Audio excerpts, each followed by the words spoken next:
नमस्कार दोस्तों। स्वागत है मेरे यूट्यूब चैनल वाईके स्टोरीज में। दोस्तों, आज हम सुनेंगे कहानी चार दीपक की। चार दीपक आपस में बात कर रहे थे। पहला दीपक बोला, मैं हमेशा बड़ा बनना चाहता था, सुंदर और आकर्षक घड़ा बनना चाहता था, पर क्या करूं, जरा सा दीपक बन गया। दूसरा दीपक बोला, मैं भी अच्छी भव्य मूर्ति बनकर किसी अमीर आदमी के घर की शोभा बढ़ाना चाहता था, पर क्या करूं, कुम्हार ने मुझे एक छोटा सा दीपक बना दिया। तीसरा दीपक बोला, मुझे बचपन से ही पैसों से प्यार है, काश मैं गुल्लक बनता तो हमेशा पैसों से भरा रहता, पर मेरी किस्मत में ही दीपक बनना लिखा होगा। चौथा दीपक खामोश रहकर उनकी बातें सुन रहा था। अपनी अपनी प्रतिक्रिया देने के बाद तीनों दीपों ने चौथे दीपक से भी अपनी जिंदगी के बारे में कुछ कहने को कहा। तब चौथे दीपक ने कहा, भाइयों, कुम्हार जब मुझे बना रहा था तो मैं बहुत खुश हो रहा था, क्योंकि वह मुझे बनाते वक्त प्रसन्न था।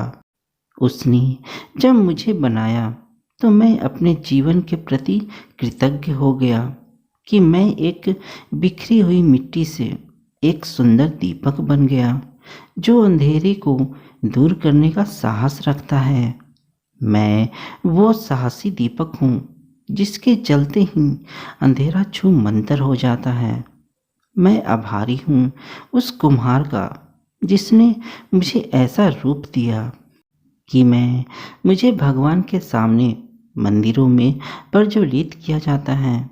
मेरी रोशनी में पढ़कर ना जाने कितने होनहार बच्चे आज बड़े बड़े ऑफिसर बन गए हैं और देश की सेवा कर रहे हैं। मेरा प्रकाश सिर्फ अंधेरे को ही दूर नहीं करता, बल्कि एक नई उम्मीद और नई ऊर्जा का संचार भी करता है। चौथे दीपक की बातें सुनकर अन्य तीनों दीपों को भी अपने जीवन का महत्व समझ में आ गया। दोस्तों, अक्सर हम इंसान जो मिलता है या जो हम हैं उससे संतुष्ट नहीं होते और उन तीन दीपों की तरह अपने कुम्हार यानी ईश्वर से शिकायत करते रहते हैं।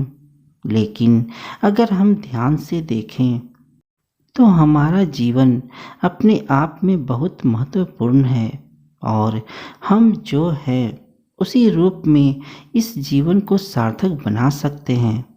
इसलिए चौथे दीपक की तरह हमें भी जो है उसमें संतुष्ट होकर अपना सर्वश्रेष्ठ जीवन जीने का प्रयास करना चाहिए।